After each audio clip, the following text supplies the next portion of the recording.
ഈ സർക്കാരിനെതിരെ ഏതെങ്കിലും രീതിയിൽ പ്രതികരിക്കുന്ന ആളുകളെ തേജോവധം ചെയ്യുന്ന രീതി വളരെ പ്രധാനപ്പെട്ട ഈ സർക്കാരിന്റെ ഒരു പോളിസിയാണ്.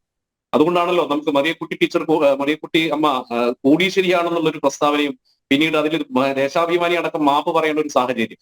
എല്ലാ കാലഘട്ടത്തിൽ ഈ കമ്മ്യൂണിസത്തിന്റെയും കമ്മ്യൂണിസ്റ്റ് പാർട്ടിയുടെയും കമ്മ്യൂണിസ്റ്റ് ഗവൺമെന്റിന്റെയും ഒരു പോളിസി ഇതാണ്. ഈ ചക്കിട്ടപ്പാറയിൽ ഈ ജോസഫേട്ടൻ മരണപ്പെട്ടപ്പോഴും അദ്ദേഹത്തിന്റെ ആത്മഹത്യ കുറിപ്പിൽ പോലും രാഷ്ട്രീയ ആരോപണങ്ങൾ ഉന്നയിച്ചുകൊണ്ട് അദ്ദേഹത്തിന്റെ മരണത്തെ പോലും വെറുതെ വിടാത്ത ആളുകളാണ് ഈ കമ്മ്യൂണിസ്റ്റ് സർക്കാർ.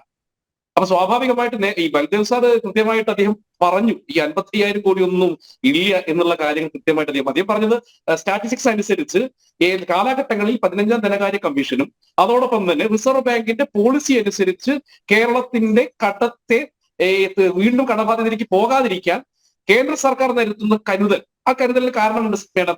കാരണം നമുക്കറിയാം രാജ്യത്തിൽ ലോകത്തിന്റെ 4ാമത്തെ 3ാമത്തെ സാമ്പത്തിക ശക്തിയായി ഭാരതം മാറുന്ന സാഹചര്യത്തിൽ ഈ പഞ്ചാബിനെ പോലെ മിസോറാമിനെ പോലെ കേരളത്തെ പോലെയുള്ള സംസ്ഥാനങ്ങൾ ധനകാര്യ മാനേജ്മെന്റിനെ കൃത്യമായിട്ട് യാതൊരുവിധ പ്ലാനിങ്ങും ഇല്ലാതെ കെടുകാര്യസ്ഥ കാരണം ഈ രാജ്യത്തിന്റെ കടത്തെ കൂട്ടുകയാണ്.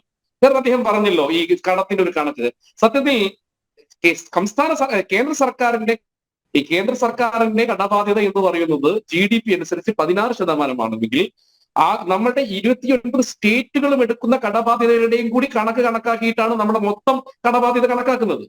സ്വാഭാവികമായി ഈ രാഷ്ട്രത്തിന് സുസ്ഥിരമായിട്ടുള്ള വികസനം സാധ്യമാക്കണമെങ്കിൽ കടമെടുക്കുന്നതിൽ കൃത്യമായ ഒരു പോളിസി ഉണ്ട്. ഇപ്പൊ നോക്കൂ, ഈ കേരളത്തിന് സഹായം കിട്ടിയില്ല എന്ന് പറഞ്ഞ യാതൊരു അർത്ഥവുമില്ല. ഞാൻ പറഞ്ഞത് 2,22,000 കോടി രൂപയുടെ സാമ്പത്തിക സഹായം കൃത്യമായി കേരളത്തിന് കിട്ടിയിട്ടുണ്ട്. കണക്കുകൾ ധനകാര്യമന്ത്രി നിർമ്മല സീതാരാമൻ നമ്മുടെ പാർലമെന്റിനകത്ത് വെച്ചല്ലോ.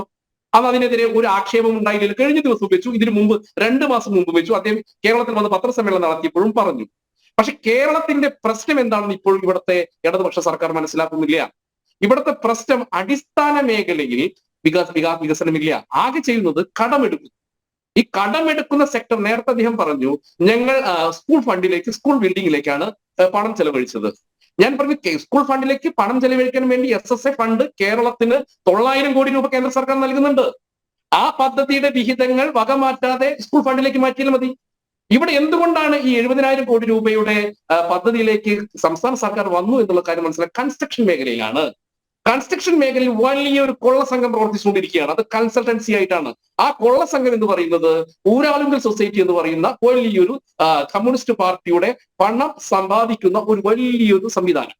ആ 70,000 കോടി രൂപയുടെ ഈ പദ്ധതികൾ മുഴുവൻ കൊടുത്തുള്ള സൊസൈറ്റി ആരെന്ന് പരിശോധിക്കണം.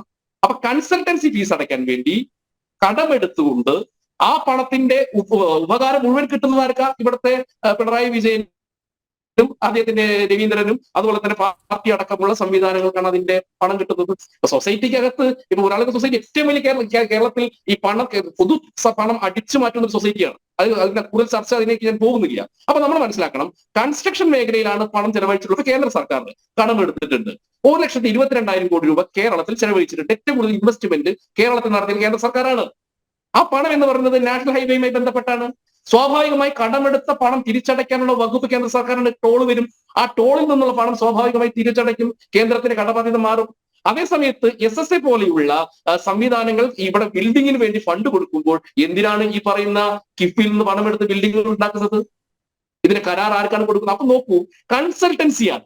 കേരളത്തിന്റെ മുഴുവൻ പദ്ധതികളും കൺസൾട്ടൻസി വെച്ച് ഈ കേരളത്തിന്റെ സാമ്പത്തിക സുരക്ഷിതത്തെ കൃത്യമായി തകർക്കാൻ വേണ്ടി ഒരു സർക്കാർ തയ്യാറാവുന്നു.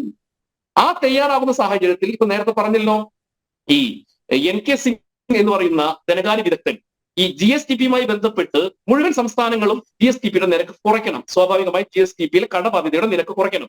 അതിനുവേണ്ടി പറയുന്ന സമയത്ത് 2017 കമ്മിറ്റി പറഞ്ഞത് ഇപ്പൊ 39 എത്തി നിൽക്കുന്ന നമ്മുടെ കടബാധ്യത ഈ പറയുന്ന രീതിയിലേക്ക് 20% എത്തിക്കണം. അതിനു വേണ്ടിയിട്ടാണ് സ്വാഭാവികമായിട്ട് നമ്മൾ എത്തിക്കൊടുത്തത്.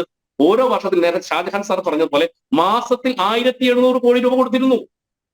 ഡെഫിഷ്യൻസി ഫണ്ടായിട്ട് 1,700 കോടി രൂപയാണ് കൊടുത്തത്. അതാണ് 55,000 കോടി എന്ന് ഷാജഹാൻ സാർ പറഞ്ഞത്.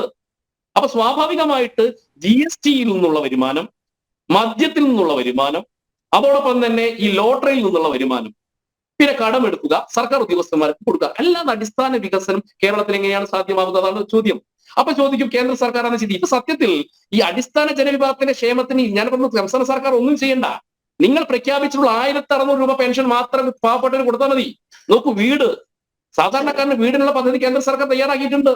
കേരളത്തിൽ മാത്രം അതിന്റെ ഉപഭോക്താക്കൾ 25 ലക്ഷം പേരാണ്. നിങ്ങൾ മനസ്സിലാക്കണം. ഇപ്പൊ ക്ഷേമ പെൻഷനുകൾ സിസ്റ്റമാക്കി എങ്ങനെ കൊടുക്കുന്ന സർക്കാർ, കേന്ദ്ര സർക്കാർ തെളിയിച്ചല്ലോ. 24 ലക്ഷം പേർക്ക് 20,000 രൂപ കിസാൻ സമ്മാൻ യോജന പ്രകാരം ഈ കേരളത്തിലെ ജനങ്ങൾക്ക് 24 ലക്ഷം പേർക്ക് ഒരു വ്യക്തിക്ക് 20,000 രൂപയാണ് കൊടുത്തിട്ടുള്ളത് കേന്ദ്ര സർക്കാർ. 1 രൂപ പോലും മുടങ്ങിയോ? അടുത്ത ഗഡുപ്പ് കിട്ടും. അപ്പൊ നോക്കൂ, ഇങ്ങനെയുള്ള പദ്ധതികൾ നടപ്പിലാക്കുന്നു. അപ്പൊ ഇവിടെ അടിസ്ഥാനപരമായി കൃത്യമായി ഒരു പ്ലാനിങ്ങും ഇല്ലാതെ കടമെടുത്ത് ഈ കേരളത്തെ മുടിക്കുന്ന ഒരു സർക്കാർ. ആ സർക്കാരിനെ കൃത്യമായിട്ട് ധനകാര്യ മേഖലയിൽ ഇടപെടുമ്പോഴാണ് പ്രശ്നം.